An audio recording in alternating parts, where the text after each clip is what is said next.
આજે આપણે બનાવીશું વેજીટેબલ પુલાવ।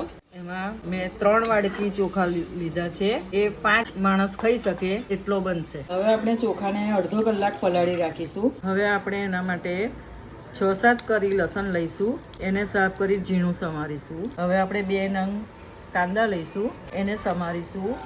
હવે એમને આપણે લાંબી લાંબી પાતળી ચિપ્સ પાડવાની છે। 1 બટાકો લઈશું, એને છોલી નાખીશું। છોલ્યા પછી એની પણ લાંબી ચિપ્સ પાડીશું। 7-8 નંગ આપણે ફણસી લીધી છે, એને ઝીણી સમારીશું। હવે આ ગાજર લીધું છે, હવે આપણે એને ઝીણું સમારશું। હવે આપણે 1 કેપ્સિકમ લઈશું, એને પણ ઝીણું સમારીશું, લાંબુ।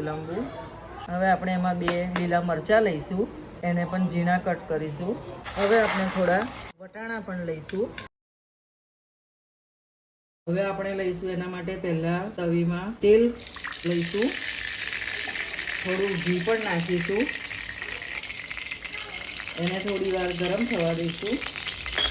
જીરું નાખીશું, થોડું તેજ નાખીશું, આખું ઇલાયચીઓ છે એ નાખશું, બાદિયાનું ફૂલ નાખીશું, થોડા 4-5 લવિંગ નાખશું, મરી નાખીશું પણ ફૂલ છે તે નાખશું, લસણ એડ કરશું।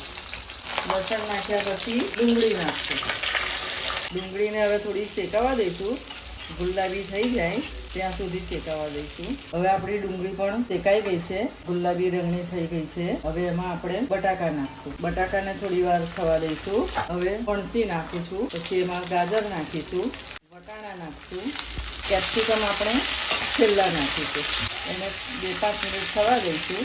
હવે આ થઈ ગયા પછી હવે કેપ્સિકમ નાખીશું, કેપ્સિકમ નાખી દીધું છે। હવે આપણે એમાં ચોખા નાખીશું। હવે ચોખા અને વેજીટેબલ્સ મિક્સ કરીશું। હવે એમાં પાણી નાખીશું, પાણી પ્રમાણસર નાખવાનું, જરૂર હોય એટલું નાખવાનું। 1 અને આ બીજો લોટો પાણી હું નાખું છું, એ આપણે જેટલો છૂટો જોઈતો હોય, જેટલો ચઢેલો જોઈતો હોય એ પ્રમાણે પાણી નાખવાનું। હવે એમાં હું મીઠું નાખીશ, ધાણા જીરું નાખું છું। હવે આપણે થોડો હરીનો વેજીટેબલ મસાલો છે એ આપણે થોડો એડ કરીશું અને હલાવી દઈશું। હવે એને આપણે ઢાંકી દઈશું અને એને ધીમી આંચે એને 20 મિનિટ થવા દઈશું। હવે આપણે વેજીટેબલ પુલાવ સાથે દહીંનું બુંદી નાખીને બુંદી રાયતું બનાવીશું।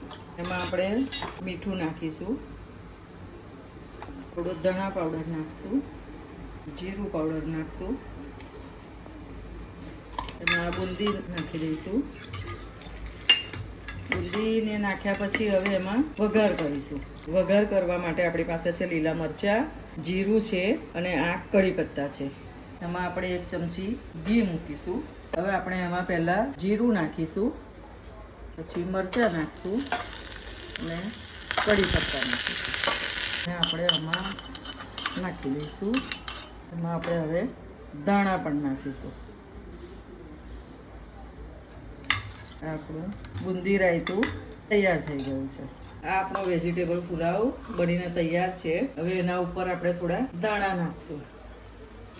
આવા જ રોજ નવા રસોઈના વિડીયો જોવા માટે મારી ચેનલને લાઈક, સબસ્ક્રાઈબ અને શેર કરવાનું ભૂલતા નહીં। જય અન્નપૂર્ણામાં।